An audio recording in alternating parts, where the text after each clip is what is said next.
Good morning, FSPA. My name is Amaya Mejia. And I'm Nicholas Greinberg. Welcome to the special FSPA edition of Raider305. Today, we'll meet the people in our community who are making a name for themselves by forging their own paths.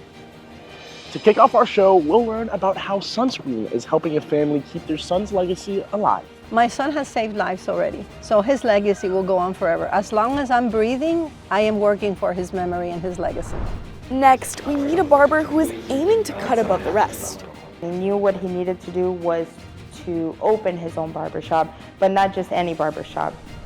After that, I explore how the race for name recognition may be hindering the student experience. But when winning for the sake of making a name for yourself becomes the main goal, things start to change. And finally, we'll spice things up with a well-seasoned chef as we cook a traditional Cuban dish. And you listen to the voice that's inside of it. Okay, there's a voice, there's a rhyme, and there's a reason for everything. Maya, let's get cooking, because we've got a lot to cover. Come on, Nick, you know you can do better than that. I know, but we have all this and more on Raider305.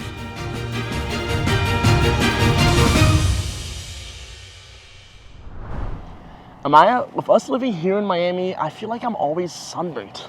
Clearly, Nick, you do look a little red. Maybe you should try some sunscreen? Okay, well, I was just trying to get my tan, but after hearing the story, I'm starting to realize the consequences of UV damage. Sophia Franco tells us more. With weather like today's, sunny and 75 degrees, sunscreen may be the last thing on your mind. But for Mary Lou Chavez, it's the first. It's not just putting on some sunscreen when you go to the beach. There's so much more to it. And she's right. For Mary Lou, sunscreen isn't just a reminder. It's personal. Years ago, she noticed a small mole on her son Steven's back and thought to get it checked.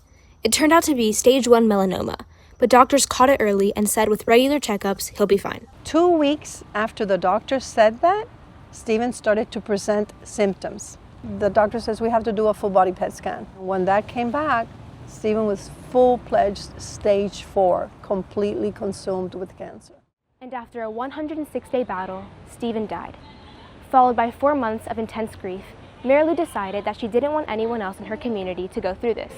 We could do something to educate the community about the importance of not only skin cancer prevention, but the urgency of an early detection. And experts caution how easy it is to develop this type of cancer.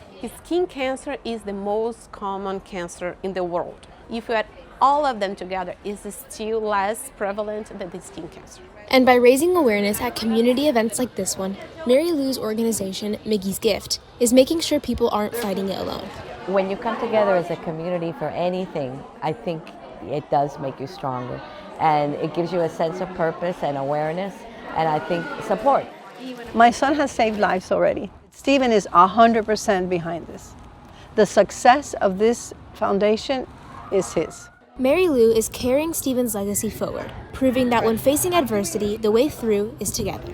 For Raider Vision, I'm Sophia Franco, reporting.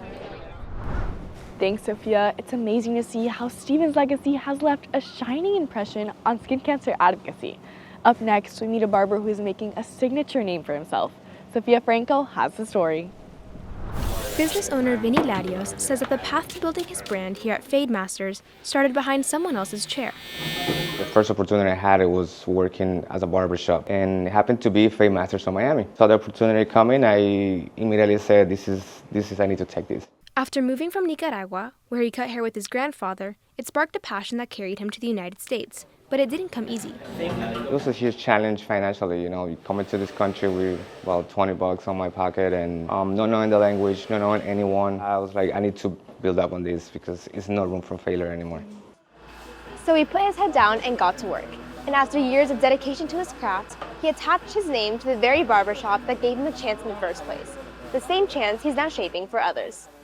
Just seeing him take massive action is definitely an inspiration to me, to work with somebody like that, to go through the adversity and with everything against him still make it happen for himself. I think he is who he was always meant to be. To see him do that through years of hard work, it's been wonderful. Personal experience, either good or bad, helped me to be who I am today, be that person. For Vinny, a name is more than just words. It represents a journey and a chance to give back to the community that gave so much to him. For Raider Vision, I'm Sophia Franco, reporting. Thanks, Sophia. Vinny's story shows us how hard work can really style a family dream into reality. But when does chasing recognition start to get in the way of real growth? Well, after the break, I take a closer look at this question and how it's affecting students. Stay with us. Every hour no one sees. Every late night. Every early morning. You're not waiting to be chosen. You're building something they can't ignore. You don't find your name, you earn it. To check out exclusive content from today's show, check out our website at gpraidervision.com/FSPA. Next, we hear about how making a name for yourself can become controversial. Nick, take it away.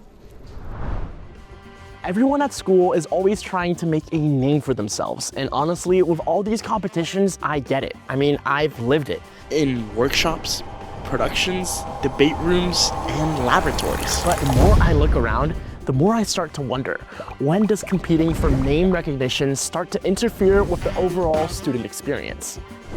Competitions aren't just a place for students to make a name for themselves. They also push students to grow. They simulate real-world environments, building skills like time management, collaborating in groups, and creatively solving problems under pressure. And it doesn't stop there, even reaching the classroom. In fact, students involved in competitive extracurricular activities are 300% more likely to perform in the top 25% of academics. And who doesn't like that? Yes, that was a perfect take. I don't think I like how that sounds. You're right, judges won't like that. Let's try this. Which is what these competitions were designed to do in the first place. But when winning for the sake of making a name for yourself becomes the main goal, things start to change. Instead of asking how to improve, students are aiming to beat their opponent. And research by PubMed Central argues that once the focus becomes competing, self-growth starts to fade. Time management turns into rushing, while collaboration quickly becomes comparison. And students start replacing creativity with what they think judges want to see. And in an environment where over 50% of students say they feel constant pressure to succeed, making a name for yourself through awards and accolades can start to feel less like an opportunity to learn and more like an unattainable expectation. So in the end, the goal isn't to have your name be known, at least not for what you do, but rather why you do it.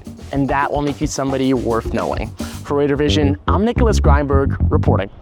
Nick, after that segment, I'm sure everyone will know your name. Thanks, Amaya, but all this talk of hard work is making me hungry. Luckily, Karen and Elena are cooking up some Cuban cuisine in this next segment, with a special guest.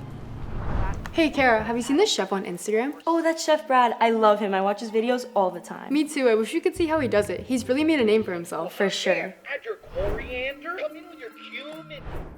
Kara? Elena? Oye, I can hear you. Wait, really? Hi! I see you've been watching my videos. Por favor, do you want to Come and be Chef Brad for a day? Just put the phone down. Okay. Y mira eso. Hold on. What's up? Oh my gosh, it worked. Oh yeah, today we are making chicken vaca frita. Let's cook. Por favor. I'm gonna start cutting that. Start cutting. What are you doing? That is not okay. Oye.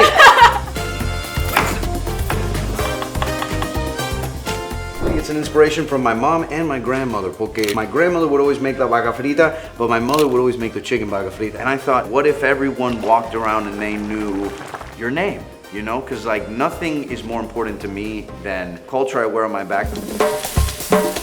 Oye, it's time to plate this food. The one thing I will say for anyone trying to create a name for themselves is mira, believe in yourself. Eso, yeah! Don't listen to the noise. Focus on the task at hand. It's building your brand. It's not just making content. Okay, guess what? Ladies and gentlemen, you just made chicken vaca frita. Mira eso. Mira eso. Wow. Que clase, potencia. That looks amazing. Wow, Amaya, I don't know about you, but that food looked seriously good. Trust me, Chef Brad will become a household name in no time. I completely agree, Nick. Watching that made me think about what the future of Amaya Mejia can be. Maybe a professional anchor? You know, I see that. It takes a lot more than it looks. Right. I'm serious. It's all about the confidence. Well, FSPA, that's all we have for you today. We'll see you next time On Raider 305.